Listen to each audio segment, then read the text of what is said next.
الحمدللہ الحمدللہ وکفی وسلام علی سید الرسل وخاتم الانبیاء اما بعد اعوذ باللہ من الشیطان الرجیم بسم اللہ الرحمن الرحیم یا ایہا الذین آمنوا لا تلہکم اموالکم ولا اولادکم عن ذکر اللہ۔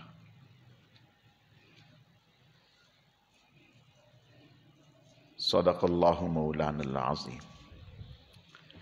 میرے عزیز و دوستو، اللہ رب العزت کا بے حد کرم ہے، احسان ہے کہ اللہ پاک نے ہمیں دین سیکھنے، سمجھنے اور عمل کے جذبے سے جمع فرمایا ہے۔ اللہ تعالی ہم سب کے آنے کو، جمع ہونے کو، مل بیٹھنے کو اپنی بارگاہ میں قبول فرمائے۔ آپ ساتھی ادھر آ جائیں بھی یہاں چک۔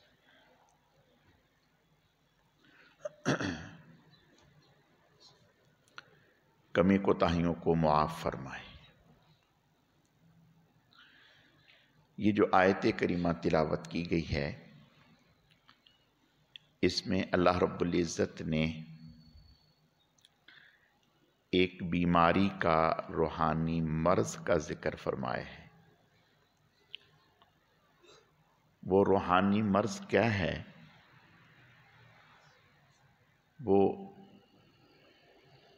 غفلت میں مبتلا ہو جانا۔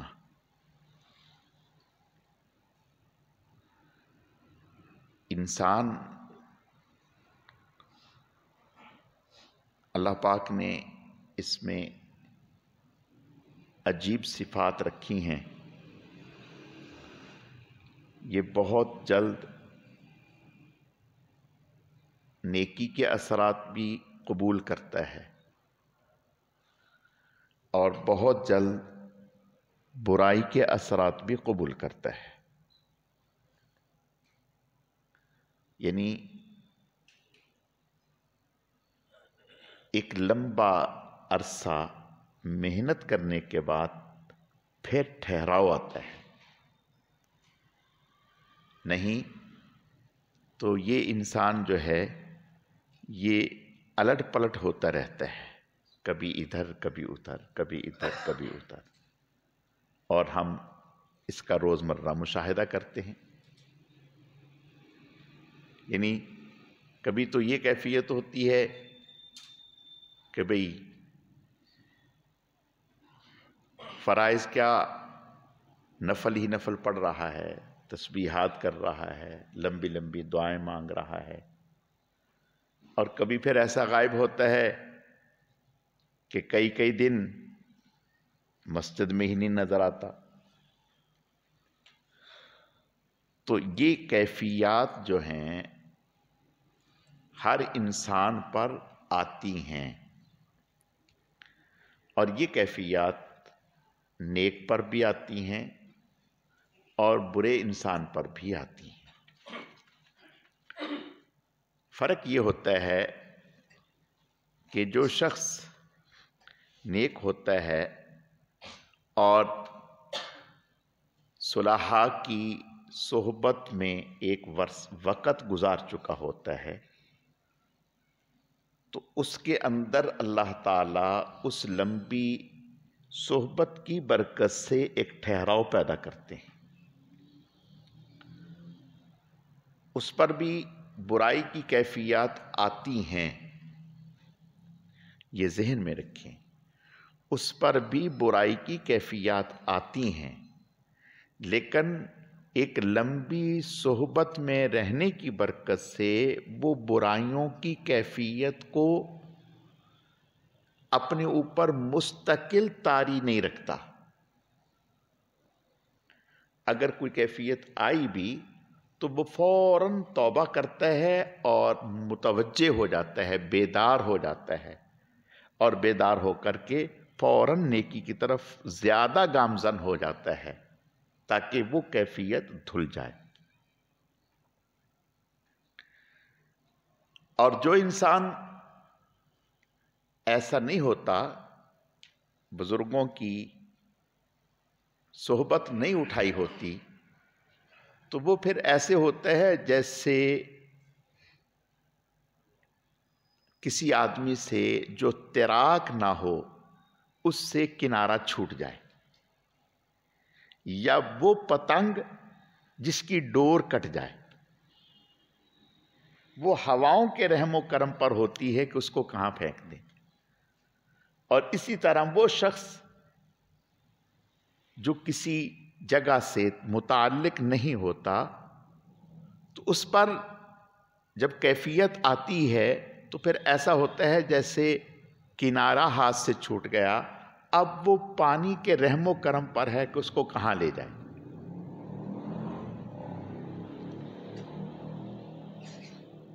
تو میں عرض یہ کر رہا تھا کہ انسان پر یہ کیفیات آتی ہیں، اور یہ ہم ہی پر نہیں، صحابہ کرام پر بھی یہ کیفیات آتی تھیں، لیکن حضور علیہ السلام کی صحبت کی برکت سے، ان کی آپ کی مجلس میں تھوڑی دیر بیٹھنے کی برکت سے وہ ساری چیزیں دھل جاتی تھی۔ جیسے مثال کے طور پر کچرا آ جائے اور کچرا پانی کے بہاؤ کو روکے، کبھی آپ نے دیکھا ہوگا تنکا اور اس طرح کی چیزیں، پیچھے سے پانی اگر پریشر سے آ رہا ہے تو وہ کچرے کو بہا کر کے لے جائے گا، وہ کچرا پانی میں رکاوٹ نہیں بن سکے گا۔ حضور علیہ الصلوۃ والتسلیم کا فیض ایسا کامل تھا کہ آپ کی مجلس میں آنے کی برکت سے اگر دلوں پر کوئی غبار آیا بھی ہے تو آپ کی صحبت کی برکت سے وہ ایسے بہہ جاتا تھا جیسے تیز پانی سے کچرا بہہ جاتا ہے۔ اور صحابی حضرت حنظلہ رضی اللہ تعالیٰ عنہ حضور سے اور سیدنا صدیق اکبر رضی اللہ تعالیٰ عنہ حضور سے فرمانے لگے کہ یا رسول اللہ، ہم جب آپ کی مجلس میں ہوتے ہیں تو اس وقت ایسی کیفیات ہوتی ہیں کہ ہمیں آنکھوں سے جنت اور جہنم دکھائی دینے لگتی ہے، اور جب گھر جاتے ہیں اور بیوی بچوں میں یا بازار جاتے ہیں تو کام کاج میں ایسا لگتا ہے کہ جیسے ہر چیز ختم ہو گئی۔ لیکن یہ مطلب نہیں کہ وہ وہاں جا کر گناہ میں مبتلا ہو رہے ہیں۔ بات سمجھ میں آ رہی؟ ہاں، یہ حضور کی فیضان صحبت کا اثر تھا کہ وہاں جا کر یہ تو ہوتا کہ وہ چیز تھوڑی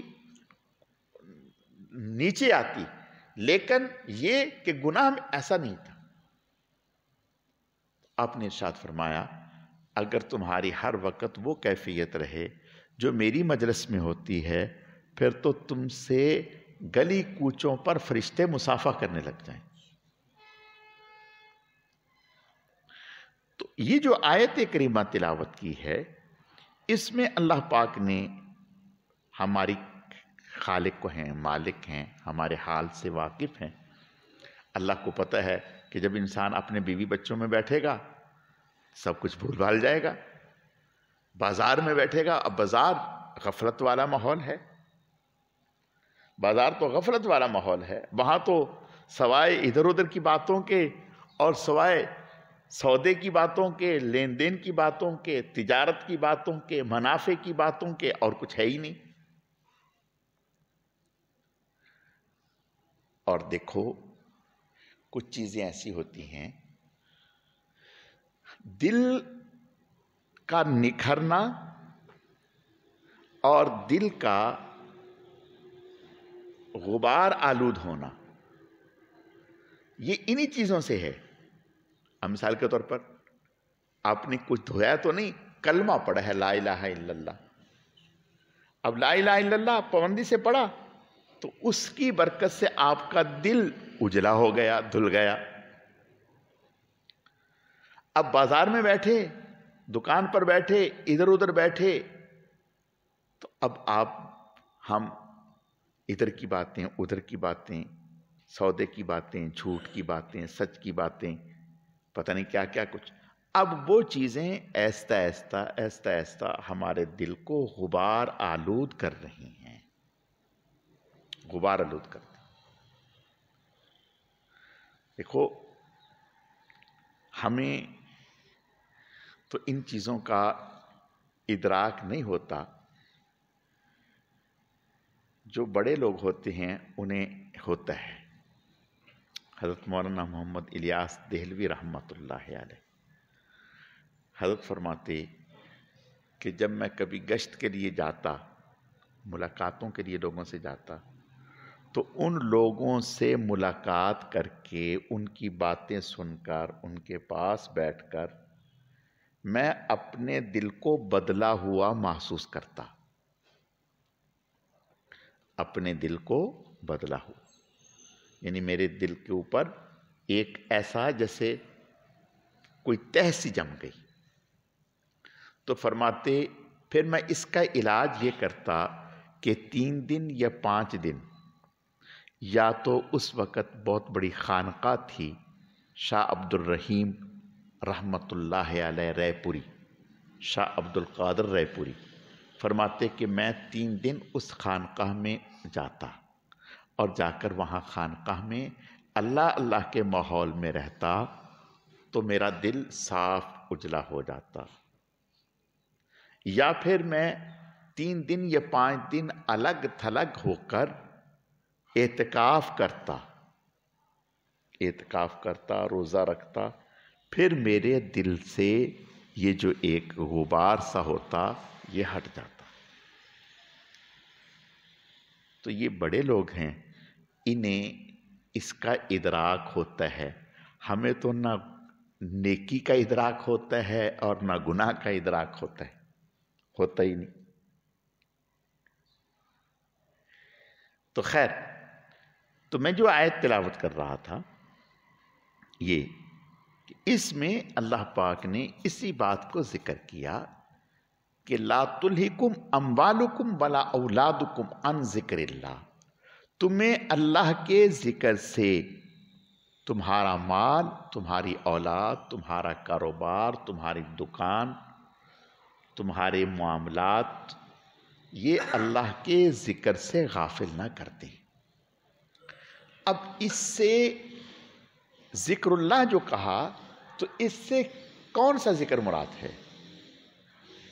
اس ذکر سے مراد یہ ہے کہ دکان پر بیٹھ کر، دوستوں میں بیٹھ کر اور مختلف جگہوں پر بیٹھ کر ایسا تو نہیں کہ آپ جھوٹ بول رہے ہیں۔ اگر آپ جھوٹ بول رہے ہیں تو آپ ذکر اللہ سے غافل ہو گئے۔ آپ ایسی جگہوں پر بیٹھ کر بد نظری تو نہیں کر رہے، اگر بد نظری کر رہے ہیں تو آپ ذکر اللہ سے غافل ہو گئے۔ آپ ایسی جگہوں پر بیٹھ کر جماعت سے نماز تو نہیں چھوڑ رہے، اگر جماعت سے نماز چھوڑ رہے ہیں تو آپ ذکر اللہ سے غافل ہو گئے۔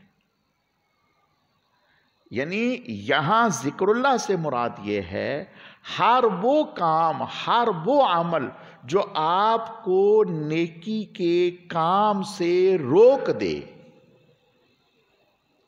اگر جماعت سے کوئی چیز آپ کو روک رہی ہے تو اللہ کے ذکر سے غافل کر رہی ہے۔ اگر نماز تاخیر سے پڑھ رہے ہیں تو اللہ کے ذکر سے غافل کر رہی ہے۔ اگر اور کسی گناہ میں، تو فرمایا یہ ان چیزوں کے اثرات یہ ہیں، ان چیزوں کے اثرات یہ ہیں کہ یہ انسان کے دل کو اللہ سے دور کرتی ہیں، غافل کرتی ہیں۔ اور صحابہ کرام رضوان اللہ علیہم اجمعین بہت عظیم المرتبت لوگ تھے۔ دیکھو ایک بات یاد رکھو، ہم لوگ ذہناً احساس کمتری کا شکار ہیں۔ آپ کہیں گے کہ امام صاحب ایسا تو کچھ بھی نہیں، ہم تو کوئی احساس کمتری کا شکار نہیں ہے۔ لیکن اگر تھوڑا سا غور کریں گے تو آپ کو اندازہ ہو جائے گا۔ مثلاً ایک ایسی نشست ہے جو شادی کی ہے یا کوئی اور تقریب ہے، جس میں بڑے بڑے لوگ آئے ہوئے ہیں. بات سمجھ میں آ گئی؟ بڑے بڑے افیسر آئے ہوئے ہیں، وزیر آئے ہوئے ہیں، منسٹر آئے ہوئے ہیں. تو دیانتداری سے بتائیں، اس وقت آپ کی شلوار ٹخنوں سے اوپر ہوگی؟ اس وقت آپ کے سر پر ٹوپی ہوگی؟ اس وقت آپ کی نگاہ نیچے ہوگی؟ اس وقت آپ کے ہاتھ میں تسبیح ہوگی؟ نہیں. آپ کہہ رہے ہیں نہیں. یہی تو ذہناً احساس کمتری ہے. کسے کہتے ہیں احساس کمتری؟ آپ کے اندر میں ایک بات ہے کہ میں ان کی نظروں میں کہیں چھوٹا نہ بن جاؤں، میں ان کی نظروں میں کہیں ان چیزوں سے یہ مجھے چھوٹا نہ سمجھیں. مجھے ان سے آپ بڑا بننے کے چکر میں کبھی کپڑوں کو نظر ڈالیں گے کہ میرے کپڑے ہلکے تو نہیں، کبھی جوتے کے اوپر نظر ڈالیں گے، کبھی چشمے کو دیکھیں گے، کبھی اپنی گھڑی کو دیکھیں گے، اور کبھی بار بار موبائل سامنے لا کر کے رکھیں گے. گویا آپ بتانا یہ چاہ رہے ہیں کہ میں بڑا آدمی ہوں. ارے بھائی، ان چیزوں سے کوئی بڑا ہوتا ہے آدمی؟ مثال کے طور پر تھوڑی دیر کے لیے آپ کے ہاتھ میں بڑا موبائل نہیں ہے تو اس کا مطلب اب آپ چھوٹے ہو گئے. جب تک بڑا موبائل ہاتھ میں تھا آپ بڑے تھے، اب بڑا موبائل ہاتھ سے ہٹا اب آپ چھوٹے ہو گئے. بات سمجھ میں آ رہی ہے؟ جب تک آپ کے جسم پر بہت قیمتی اعلیٰ لباس تھا اس وقت تک آپ بڑے تھے، اور جب وہ قیمتی لباس ہٹا آپ کے جسم سے، مثال کے طور گھر آئے آپ نے کپڑے بدلے، اب آپ چھوٹے ہو گئے. بات سمجھ میں آ رہی؟ اب آپ چھوٹے ہو گئے کیونکہ آپ نے تو وہاں مجلس میں، اس میٹنگ میں اور اس شادی حال میں تو انہی چیزوں کو اپنے بڑا پن کا ثبوت دیا نا، کہ بڑا موبائل، اعلیٰ جوتے، اعلیٰ فریم، اعلیٰ لباس. اب بھائی میں تو بڑا اعلیٰ ہو گیا. اور پھر ماشاءاللہ سے اگر گاڑی بھی کروڑ والی ہے پھر تو پاؤں بھی زمین پہ نہیں رہے گا. اچھا بھائی، اب آپ گاڑی سے ہٹ گئے، کپڑوں سے ہٹ گئے، گھر میں آ کے آپ نے کپڑے بھی بدل لیے اور موبائل بھی دور رکھ دیا، چشمہ، تو اس کا مطلب یہ اب آپ چھوٹے ہو گئے. اب آپ چھوٹے ہو گئے، اب آپ بڑے نہیں رہے. یعنی جب تک یہ چیزیں آپ پر تھیں تو آپ بڑے تھے. لاحول پڑھیں، یہ چیزیں آپ کو بڑا نہیں کرتی، آپ چیزوں کو بڑا کرتے ہیں. بات سمجھ میں آ گئی؟ لباس کو عزت آپ سے ہے، جوتے کو عزت آپ سے ہے، چشمے کو عزت آپ سے ہے، گاڑی کو عزت آپ سے ہے، نہ کہ آپ کی عزت گاڑی سے ہے. یہ بات تھوڑی سی سمجھو. اور اسی کو کہتے ہیں ذہناً احساس کمتری میں مبتلا ہونا. حضرت ربیع بن عامر یہ صحابی تھے. اس وقت روئے زمین پر سکہ چلتا تھا ایران کا. ایران کی حکومت کو کسرا کہتے تھے اور روم کی حکومت کو کیسر کہتے تھے. وہاں کے بادشاہ کا لقب کیسر ہوتا تھا اور یہاں کے بادشاہ کا لقب کسرا ہوتا تھا. اور یہ دو بڑی سلطنتیں تھیں اور بڑی طاقت تھی ان کی، بڑا رعب تھا ان کا. تو ایران کے بادشاہ کے پاس صحابی گئے، ربیع بن عامر انصاری رضی اللہ تعالیٰ، ملاقات کے لیے. جب ملاقات کے لیے گئے تو بادشاہ ان کا جب یہ گئے نا تو باہر جو نوکر تھا، دربان تھا، تو اس نے سر سے لے کر پاؤں تک انہیں دیکھا تو ٹوٹے ہوئے جوتے تھے ان کے. سمجھ میں بات آ گئی؟ اور تلوار جو تھی وہ بھی ایسی کہ اس کے اوپر کپڑا لپٹا ہوا تھا، یعنی وہ بھی کوئی نئی تازہ تھی نہیں، اور کپڑے گرد آلود مٹی والے پھٹے پرانے. بات سمجھ میں آ گئی؟ تو اس نے اندر بادشاہ کو پیغام دیا کہ یہ عرب آئے ہیں، آپ سے ملاقات کے لیے حضور کے غلام کہلاتے ہیں، جو ہم سے لڑنا چاہتے ہیں، جو ہمارے ساتھ مقابلہ کرنا چاہتے ہیں، یہ لوگ ہیں۔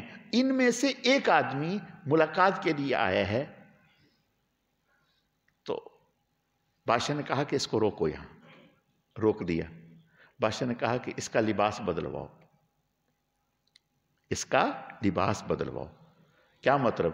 یعنی ہم اچھا نیا عمدہ لباس بھیج رہے ہیں، وہ پہنے اور پھر ہم سے ملے۔ بات سمجھ میں آ رہی ہے؟ اب نیا لباس آیا، بہت عمدہ، بہت اعلیٰ، ان کو پیش کیا گیا، کہا کہ یہ پہنو۔ پھر بادشاہ کہا جاؤ جاؤ بھاگو یہاں سے، کیا کہہ رہے ہو؟ اگر بادشاہ مجھے شوق نہیں ہے ملنے کا، اس نے بلایا ہے تو میں آیا ہوں، اسی لباس میں اگر وہ ملنا چاہتا ہے تو ٹھیک ہے، ورنہ ضرورت نہیں ہے۔ بتاؤ بھائی، آزاد ان کو کہتے ہیں یا ہمیں کہتے ہیں؟ کہا کہ اسی لباس میں ملوں گا، اور لباس نہیں بدلنا، نہ جوتا، نہ لباس، نہ امامہ، پھٹا ہوا امامہ، اسی امامے میں، اسی لباس میں، اسی جوتے میں ملوں گا۔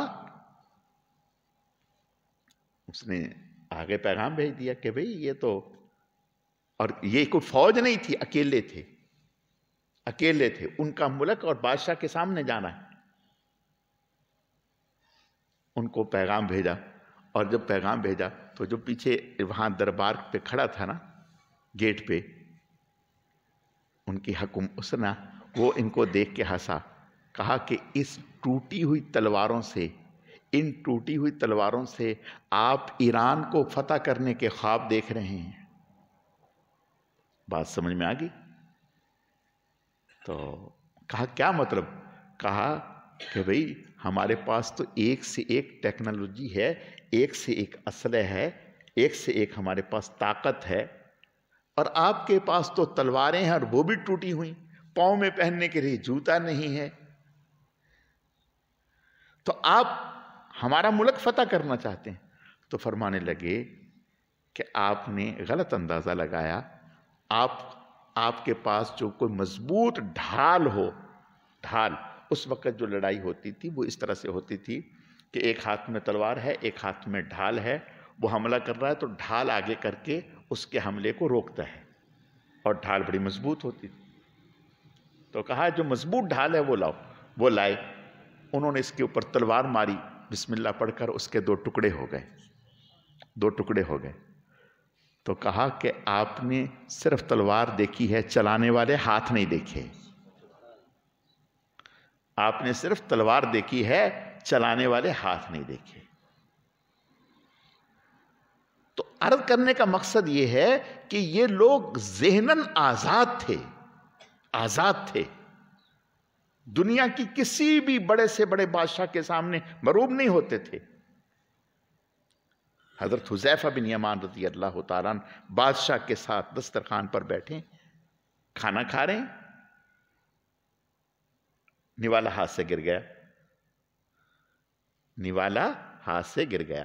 ذرا آپ تھوڑا سا تصور کریں کہ آپ کسی وزیر اعظم کے ساتھ بیٹھ کے، صدر کے پاس بیٹھ کے، کسی منسٹر کے ساتھ بیٹھ کے کھانا کھا رہے ہوں اور نوالا ٹیبل سے نیچے گر جائے تو کیا کرتے ہیں؟ اتنی ہمت ہے، اتنی جرت ہے، اندر میں ایمان اتنا ہے کہ اٹھا کے کھا لیں؟ کیوں ایسا کیوں کرتے ہیں؟ ذہناً غلام ہیں، ذہناً ہم جو ہیں وہ احساس کمتری میں مبتلا ہیں، ہم اپنے آپ کو چھوٹا سمجھتے ہیں۔ نہیں، انہوں نے فوراً نوالا اٹھایا، مٹی صاف کی اور کھانے لگے، منہ میں ڈالنے لگے۔ تو کسی نے کہا کیا کر رہے ہو؟ بادشاہ کے سامنے بیٹھے ہو، وہ کیا کہے گا؟ تو برجستہ کہا اور مسکراتے ہوئے کہا اتترک سنت رسول اللہ صلی اللہ علیہ وسلم لہؤلاء الحمقی، ان احمقوں کی وجہ سے میں حضور کا طریقہ اور سنت چھوڑ دوں؟ ارے ایسی کی تیسی، یہ کون ہوتے ہیں؟ بات سمجھ میں آ گئی؟ یہ کب ہے، یہ کب ہوتا ہے؟ ایسا کب ہوتا ہے؟ ہم ابھی رسمی ہیں، رسمی، کاغذی، رسمی. جب اندر میں ایمان اتر جائے گا، اندر میں تعلق معاملہ اتر جائے گا، تو پھر آپ کسی بڑے سے بڑے کو بھی خاطر میں نہیں لائیں گے. پھر بڑے سے بڑا وہ آپ کی خوشامد کے چکر میں ہوگا. وہ بڑے سے بڑا اس خیال میں ہوگا کہ میں کوئی ایسا کام نہ کروں یہ شخصیت جو ہے ناراض ہو جائے. وہ آپ کو راضی کرنے کے خیال میں ہوگا، اور آپ اس سے مرعوب ہونے کے لیے نہیں ہوں گے. حضرت عثمان رضی اللہ تعالی تاجر ہیں، بہت بڑے، نامی گرامی ہیں. حدیبیہ کے موقع پر، صلح حدیبیہ کے موقع پر جب حضور کے سفیر اور قاصد بن کر کے مکہ میں گئے، تو مکہ میں تو لوگوں کا رواج تھا کہ بھئی وہ اپنی لنگی کو پاؤں سے اتنا نیچے رکھتے تھے کہ چلتے تھے تو لنگی زمین پر گھسٹتی جاتی. جیسے کبھی آپ نے دیکھا عرب عورتیں جو ہے نا، ان کا عبایا لمبا ہوتا ہے، یعنی وہ چل بھی رہی ہوں تو عبایا پیچھے تک گھسٹتا ہے، پاؤں بھی نظر نہیں آتے. یہ ان کا زندگی گزارنے کا ایک اسٹائل تھا، اور اس کو وہ بڑا اونچا معیار سمجھتے تھے. حضور علیہ السلام کا یہ طریقہ نہیں تھا. تو حضرت عثمان رضی اللہ تعالیٰ عنہ نے اپنی لنگی نصف پنڈلی تک کی ہوئی تھی. اب وہ چونکہ یہ بڑے تھے، ایک نامی گرامی تھے، تو وہ بھی بڑے تھے، ان کا بھی نام تھا. تو انہوں نے کہا کہ یار یہ کیا کوئی غربت آ گئی ہے، کوئی وہاں جا کر کے کوئی تمہارے اوپر فقر آ گیا ہے، کوئی مصیبت آ گئی ہے کہ اب تم نے. تو وہ فرمانے لگے نہیں، کچھ بھی نہیں، اللہ کا شکر ہے، اللہ نے سب سے پہلے سے بھی زیادہ نعمتوں سے نوازا ہے. یہ میرے نبی کا طریقہ یہی ہے، میرے نبی کا طریقہ یہی ہے. اس کو کہتے ہیں محبت، اس کو کہتے ہیں ایمان، اس کو کہتے ہیں اندر کی طاقت. آج ہم میٹنگ ہو رہی ہو، ہمارے اندر اتنا دم خم نہیں ہوتا کہ ہم کہیں بھئی نماز کا ٹائم ہے، ہم تو نماز پڑھنے جائیں گے، ہم تو نماز پڑھنے جائیں گے. نہیں. آپ نے دیکھا عرب میں مکہ سے جدہ کی طرف جا رہے تھے، تو جیسے ہی اذان ہوئی، وہ ڈرائیور عربی، اس نے ڈرائیور نے بریک لگائی ایک مسجد پر. لوگوں نے کہا بھئی کیا کر رہا ہے تو، ہماری فلائٹ نکل سکا، بھڑے نکل جائے، مجھے کیا، نہ نکلتے تم، مجھے اس سے کوئی غم نہیں ہے، میں نے نماز پڑھنی ہے. خلاص اس نے گاڑی وہ بند کی اور دروازہ کھولا. کہا اترنا تو ٹھیک ہے، نہیں تو میں دروازہ بند کرتا ہوں، پھر اندر ہی بیٹھو گے. اب جب لوگوں نے دیکھا کہ بھئی یہ نماز پڑھنے لیے جا رہا ہے تو ہم بھی کیوں نہ پڑھ لی. بات سمجھ میں آ گئی؟ ایک آدمی ہے، ایک اکیلا ڈرائیور، پوری بس ہے. وہ کہہ رہے ہمارا فلائٹ نکل رہی ہے. اس نے کہا بھلے بلا سے، میری بلا سے نکل جائے، مجھے اس سے کوئی غم نہیں. میرا نماز کا ٹائم ہوگا، میں نے نماز پڑھنی ہے ٹھیک ہے، نہیں تو میں تمہارا دروازہ بند کرتا ہوں. کیا ہے یہ ہے اندر میں. ہم تو ابھی نا بس رسمی ہیں، زبانی کلام میں.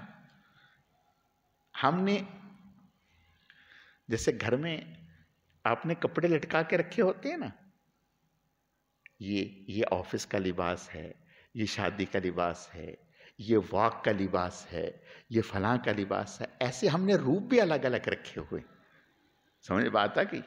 جیسا، اور بڑے مزے سے کہتے ہیں ارے جیسا بھیس، کیا کہتے ہیں، جیسا دیس ویسا بھیس، جیسا دیس ویسا بھیس، یعنی ہر رنگ میں ڈھل جاؤ. لا حول ولا قوت الا باللہ. مومن کسی رنگ میں نہیں ڈھلتا. صبغۃ اللہ ومن احسن من اللہ صبغہ. جس کے اوپر اللہ کا رنگ چڑھ جائے، اس کے رسول کا رنگ چڑھ جائے، اس کو دنیا کے کسی بازار میں لا کے کھڑا کر دو، اس کے اوپر کوئی اور رنگ نہیں چڑھ سکے گا. حکیم الامت مولانا اشرف علی صاحب تھانوی رحمۃ اللہ علیہ، ابھی مغرب سے کے بعد میں مطالعہ کر رہا تھا تو حضرت نے ایک واقعہ لکھا. فرمایا کہ کچھ صحابہ کرام رضوان اللہ علیہ مجمعین کو ایک بادشاہ نے، عیسائیوں نے گرفتار کر لی. اب جب گرفتار کیا تو انہوں نے ان کے اوپر روب ڈالنے کے لیے، ہیبت ڈالنے کے، روب ڈالنے کے لیے اپنے اس میں کلیسا میں جو ان کا وہ ہوتا ہے عبادت خانہ، اس میں لے کے گئے، تو وہ بہت ہی عالی شان اور اس میں ہیرے جواہرات اور پتہ نہیں کیا کیا کچھ رکھا ہوا، وہ ان کو مرو. اور صرف یہی نہیں، انہوں نے پلان یہ کیا کہ وہاں کچھ لڑکیاں بھی یعنی بھیج دی. اب مقصد ان کا یہ تھا کہ بھئی یا ہیرے جواہرات کو یا تو دیکھ کر کے پھسلیں گے یا چمک دمک کو، نہیں تو پھر آخری حربہ تو لڑکی ہے، اس کو دیکھ کر تو بڑے بڑے کے منہ میں پانی آ جاتا ہے، تو اب تو یہ پھسل ہی جائیں گے. اب جب صحابہ کرام رضوان اللہ علیہم اجمعین وہاں پہنچے اور انہوں نے منظر دیکھا، تو انہوں نے کیا کرنا تھا، نعرے لگانے شروع کر دیے، اللہ اکبر اللہ اکبر کہا، نعرے لگانا شروع کیے. وہاں کی در و دیوار ہلنے لگیں اور جو لائٹیں لگی تھیں یا کمکمے تھے وہ آپس میں ٹکرانے لگے، اور وہ پریشان ہو گئے. انہوں نے کہا نکالو ان کو نکالو، یہ کون سی مخلوق ہے بھائی، یہ کون سی مخلوق ہے جنہوں نے نعرہ لگایا تو در و دیوار ہلنے لگ گئے، یہ تو ہم مر جائیں گے یہاں. جب انسان اندر سے مضبوط ہوتا ہے تو پھر دنیا کی کوئی طاقت اس کو کسی مولانا اعظم طارق صاحب شہید رحمت اللہ علیہ، ایک جملہ ان کا مشہور ہے، اور وہ کہتے تھے کہ اللہ کے غیر کا ڈر دل میں رکھنا میں کفر سمجھتا ہوں، میں کسی سے نہیں ڈرتا، صرف اللہ سے ڈرتا ہوں، اللہ سے ڈرتا ہوں، کوئی نہیں، کوئی ایسا نہیں سے. اور یہی حال صحابہ کرام رضوان اللہ علیہم کرتے. میں نے بہت سارے صحابہ کرام کے واقعات سنائے ہیں کہ اسی طرح ایک صحابی، ایک صحابہ کرام وہ گرفتار ہو گئے، تو ایک نوجوان تھے جو ان کے سپہ سالار تھے، بادشاہ نے ان کو، عرب تو ماشاءاللہ سے پھر حسن و جمال کے پیکر ہیں، اور صحابہ کرام تو حسین تھے، تو انہیں بادشاہ نے دیکھا تو بادشاہ کو ان کی جوانی اور حسن پسند آیا.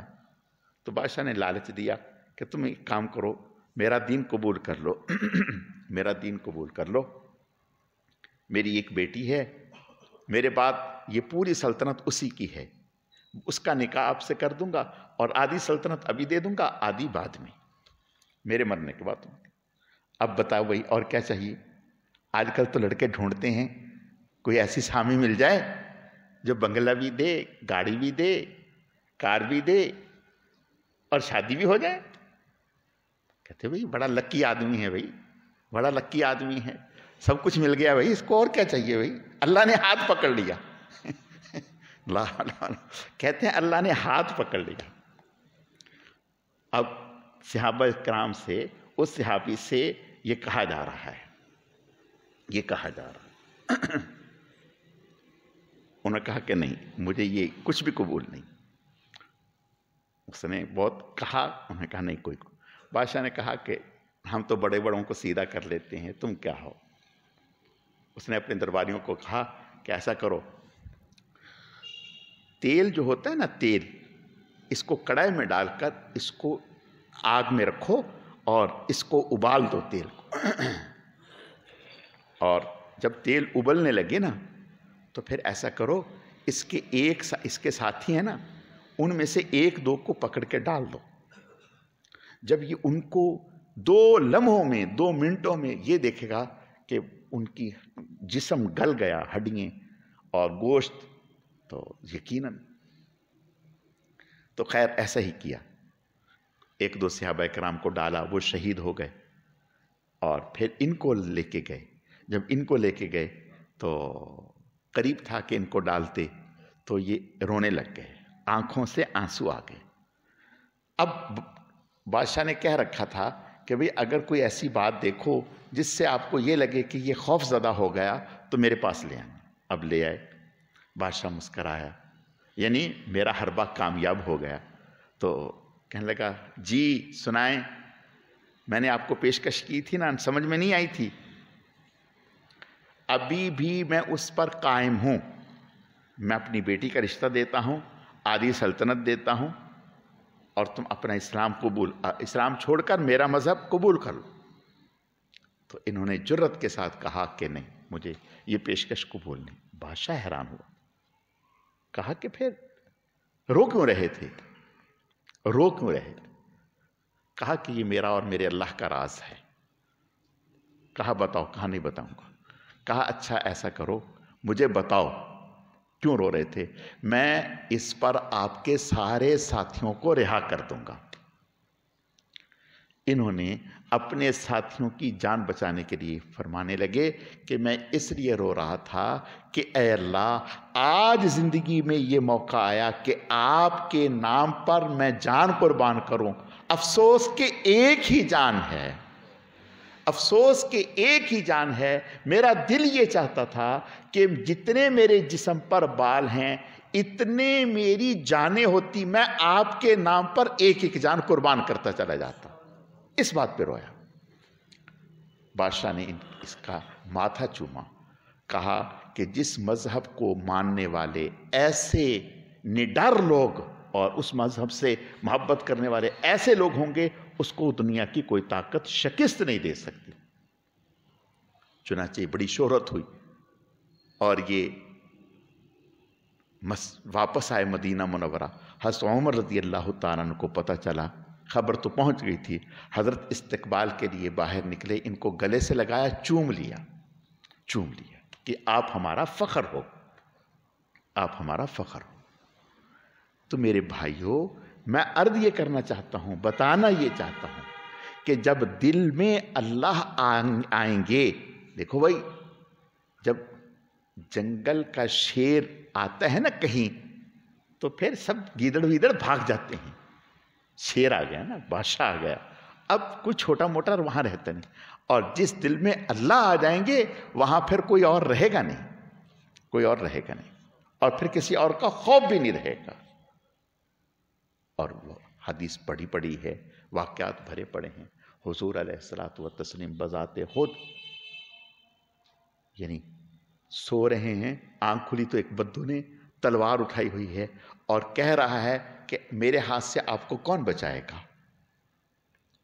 آپ سوچو ایک لمحے کے لیے کہ کسی شخص نے آپ کے یہاں ٹیٹی رکھا ہو، کلاشن رکھی ہو، اور اچانک آپ کی آنکھ کھلے، آپ دیکھیں تو اس وقت وہ آپ کو کہے کہ ہاں بتاؤ، تو 14 طبق جو ہے روشن ہو جائیں گے، کچھ ہوش میں نہیں رہے گا کہ میں نے کرنا کیا ہے، کرنا کیا ہے۔ اور جب دل میں اللہ آتے ہیں تو پھر انسان کو پرواہ نہیں ہوتی۔ پھر حضور نے فرمایا اللہ اللہ۔ صدام حسین کا نام آپ لوگوں نے سنا ہے، پہلی زندگی جیسی بھی تھی، لیکن جب جیل میں گیا تو جیل میں جانے کے بعد جب امریکیوں نے، ایرانیوں نے اس کے ساتھ جو ہوا وہ شیعوں نے کیا، اہل تشیع نے کروایا، اور امریکہ کو خوش کرنے کے لیے، یہ تو پہلے دن سے جو ہیں وہ ملک و ملت کے، اسلام کے غدار ہیں، تو اس نے داڑھی رکھ لی تھی، اور پوری داڑھی رکھ لی تھی۔ اور آپ کے علم میں ہونا چاہیے کہ آسان نہیں ہے، آسان نہیں ہے، آسان نہیں ہے۔ جب انسان کو کال کوٹری سے لایا جاتا ہے نا تختہ دار پر لٹکانے کے لیے، تو اس وقت انسان اپنے قدموں سے چل نہیں سکتا، گھسیٹ کر لاتے ہیں، گھسیٹ کر۔